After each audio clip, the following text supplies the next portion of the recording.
Halo semuanya, aksi balap liar di Jembatan Mas ini kembali meresahkan tempat wisata. Aktivitas ilegal ini tidak hanya mengganggu ketertiban warga, tetapi juga membahayakan pengendara lain.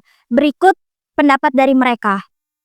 Baik Pak, selamat pagi. Kami dari Universitas Bangka Belitung, dari Prodi Bisnis Digital, nanya beberapa pertanyaan ke Bapak. Ini dengan Bapak siapa? Indra, Pak Indra. Oke. Dan yang pertama, apakah Bapak pernah menyaksikan atau mendengar tentang balap liar yang terjadi di pantai ini? Kalau di pantai ini belum pernah, tapi kalau di Pasir Bali pernah. Di Pasir Bali pernah, Pak. Selanjutnya, apa pendapat Bapak tentang balap liar yang dilakukan di kawasan wisata pantai ini, Pak? Sebetulnya selama itu bisa menunjang pariwisata ada PP, tapi mesti ada koordinasi gitu. Tapi kalau balap liar kan mereka tidak punya. Ya kan mereka tidak punya sampai koordinatornya, penting mereka masa itu, dan itu pastilah warga setempat tidak setuju dengan itu.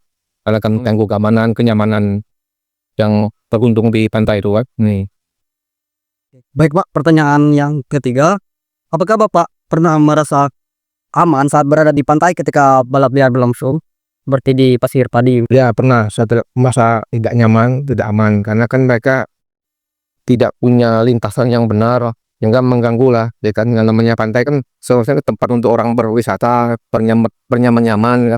Tapi kenyataannya mereka menggunakan fasilitas itu secara ilegal. Oke, pertanyaan terakhir Pak, menurut Bapak apa solusi mengatasi balap liar di area wisata pantai? Yang pertama, oleh dinas terkait ya, kali ini mungkin ada polisi pariwisata atau PP pariwisata, yang mereka harus menciptakan semacam apa ya, memberikan suatu keamanan yang nyaman untuk pengunjung. Kemudian mereka juga punya program kerja, misalnya melakukan penertiban bergar.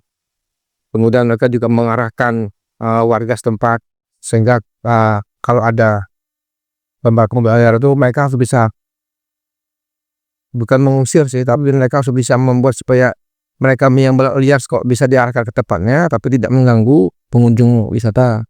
Yang terpenting pemerintah daerah harus kooperatif, ya kan, supaya bisa membuat tempat khusus atau waktu khusus. Oke, baik, kita di sini lanjut ke penjual yang ada di sekitar Jembatan Mas. Nah, dengan ini kita bertanya pada Bapak siapa namanya? Heru Santoso. Oke Pak, jadi langsung masuk saja ke pertanyaannya Pak. Jadi yang pertama tuh, apakah kegiatan balap liar ini sering terjadi di Jembatan Mas?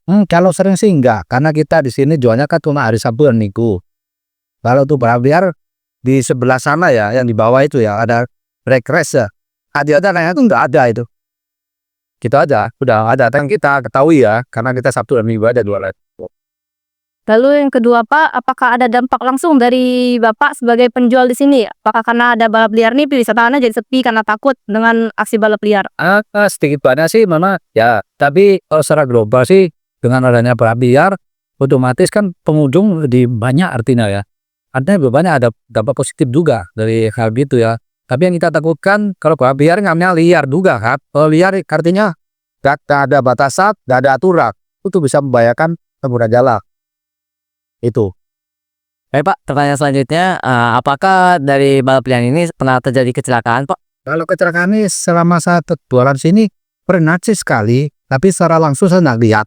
Tapi kejadiannya tuh pernah, tapi nggak sampai makan korban lah. Mana ya cuma ringan-ringan lah, bukan ringan aja lah.